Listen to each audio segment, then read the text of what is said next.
A man shows up for work and realizes the reactor is blown open, with one body still missing somewhere inside. Soldiers are sent onto the roof for seconds at a time to throw radioactive debris back into the core, while helicopters fly directly over it, getting sick midair. And as people evacuate, dogs chase the buses for miles, not understanding why they're being left behind. These are disturbing first-hand accounts from inside the Chernobyl Exclusion Zone. Oleksiy Breus's day started like any other on the 26th of April 1986. He was asleep in his flat in Pripyat, completely unaware that the reactor had exploded hours earlier. But as the bus approached the station, the devastation hit him. I saw from the bus that the block was destroyed. I always say that my hair stood on its end when I saw that. He didn't know why he and the others were being brought here, but it became clear there was still work to be done. They gave each of us a pill of potassium iodide. I took it immediately. It was a special medicine made to protect the thyroid gland from radiation, he said. Once inside, Oleksiy noticed that the, quote,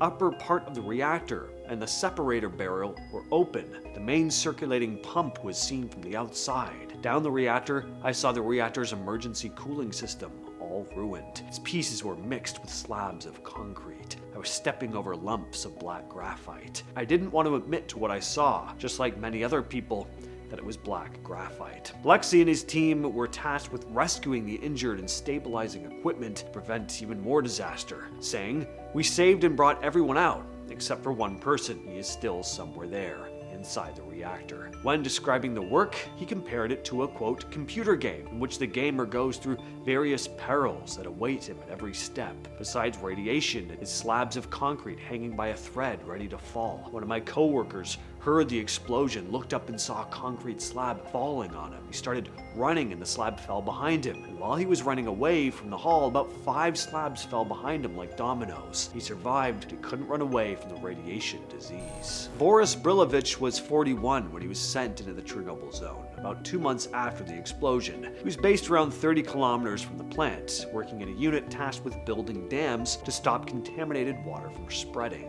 It was long, physical work in the heat, and it went on for weeks. One particular moment that really stuck with him was an encounter with a bird. There was a pillar with a bird's nest, he said. A baby stork squeaked loudly inside it. The mother hadn't appeared in a long time and most likely died. He put up a ladder and removed the chick from the nest to feed it. A reconnaissance force's chemist happened to be nearby. He held his radiation measuring device to its feathers. The needle showed 30 Röntgen. We threw the bird away in horror, end quote. So a Röntgen is a unit for measuring X-ray or gamma radiation exposure. Average human exposure is less than 1 per year. So 30, yeah, that was high. After about 25 days, his unit had built several dams, and then they were moved closer, within 8 kilometers of the reactor. More units joined, and together they built dozens more barriers along rivers and streams. On top of construction work, they were also assigned other tasks. The worst ones were called short-term jobs, which usually meant higher exposure, which leads us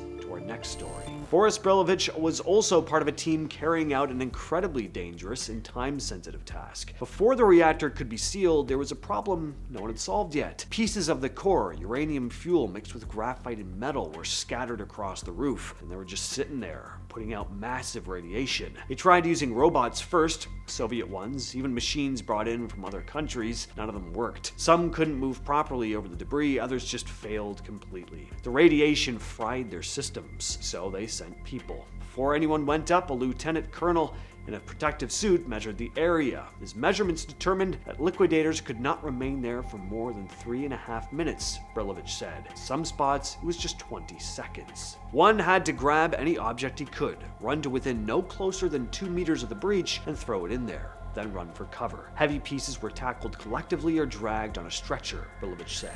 He also described what he saw when someone didn't follow orders. One of the partisans ran up to the breach and looked into the damaged reactor. Stepping back 10 paces, he fell down dead. By August, a few months after the explosion, things in the zone started growing differently. Boris Brilovich remembered seeing apple trees loaded with fruit that didn't look normal, like, quote, huge apples like medium-sized watermelons. The officers did not take chances, prohibiting the troops from touching them. At first, the soldiers actually actually listened. No one touched the apples. But then something changed. A physicist published an article basically saying the apples weren't dangerous unless you ate an extreme amount, and that was all it took. My partisans began bringing them from work by the bagful, said Boris. Brilovich and the other officers had to step in. They started spraying the apples with diesel fuel, not to clean them, but to ruin them, make sure no one would try to eat them. But it didn't stop there. He said mushrooms started growing too, with caps up to 40 centimeters wide. Officers would crush them under their boots just to make sure that nobody got any ideas. Lyudmilla Ignatenko followed her husband Vasily, a firefighter who was among the first responders to the disaster, all the way to a sealed hospital in Moscow, even after being told not to. By then, Vasily wasn't just sick, he was coming apart. Initially, he could talk, he could still open his eyes, but inside, the damage was already done. His bone marrow had been destroyed. She stayed with him day and night, sitting beside his bed. She wasn't supposed to touch him, but she did anyway. Over the next few days, his body started shutting down piece by piece. His immune system collapsed, infection set in, and his organs started to fail. He couldn't stand anymore. He was losing hair, his skin was breaking down, and still, he stayed. Vasily Ignatenko died on May 13, 1986, just 18 days after the explosion, but his wife was by his side right until the end.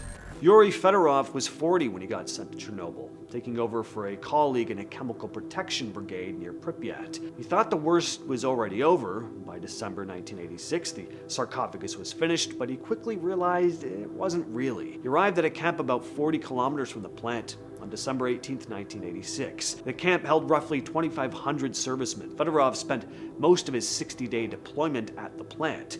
We washed radiation from the streets using a special anti-radiation mixture, indoors with mops and rags. We removed topsoil with shovels, loaded it into vehicles, and took it to special burial grounds. Equipment, like people, was checked with dosimeters, end quote. We also saw a kind of recklessness. Roof workers called themselves bio-robots, and some commanders sent one person to the roof 2 or 3 times. The exclusion zone also had its shady side, as Fedorov described. In Chernobyl, we saw a, to some war as hell, to others a kindly mother phenomenon. Some would engage in marauding. Somewhere, meat supplies meant for liquidators would be sold on the side. Pepsi, mineral water delivered for free would be sold right at the store on base. Some ran around barbed wire where people had left their vehicles, took them apart for spare parts. Gennady Galkin was 27 when they told him he'd be flying into Ukraine to help put out fires. That's all they said. They didn't mention anything about radiation. Well, on April 29th, he made his first flight. They were dumping sand mixed with lead directly into the destroyed reactor. To do it, they had to fly low, really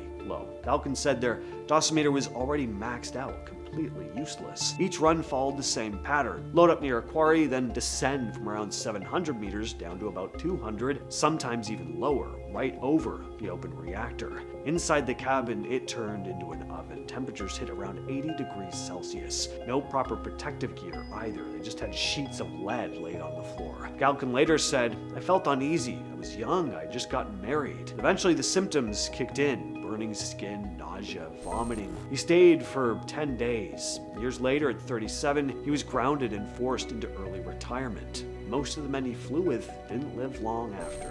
Back in 1986, when everyone was being evacuated, people had to leave their pets behind. None of them were allowed on the buses, and as you can imagine, the accounts from that day are pretty rough. Cats disappeared into the empty buildings, and dogs would run after the buses barking and howling. That howling filled the streets for days. People say it was one of the first things that made the evacuation feel real. You weren't just leaving a town, you were leaving lives behind. Over time, wildlife has moved back in, and that includes these dogs adapting and multiplying. There are now wild dogs roaming the ruins, and they actually seem to be doing pretty well. Oleg Bryukhanov is the son of the plant director, Viktor Bryukhanov. When the explosion happened, he was just 16. That night, he woke up to his parents suddenly moving frantically around the flat. A few phone rings, a slammed door, and then his father was gone. He'd been whisked off in a van to the plant. Oleg wouldn't see him properly again until hours later, and even then, it was only brief. The next morning, his mother was sitting quietly, telling him something had gone wrong at the plant. Radiation was in the air, but she didn't know the full scope. Oleg remembers his father had warned her he'd be sent away, locked up, though how long was unclear at the time. Despite everything that was going on though, Oleg still went to school that Saturday, attending a couple classes before being dismissed. After the evacuation, Oleg's father kept most of what happened to himself. He didn't share much with us, Oleg recalled. And seeing him after the explosion, he noticed how quickly the stress and exposure had aged him though. He looked thinner and paler almost overnight. And that has been the video for today. I'll catch you, yes you specifically, next time.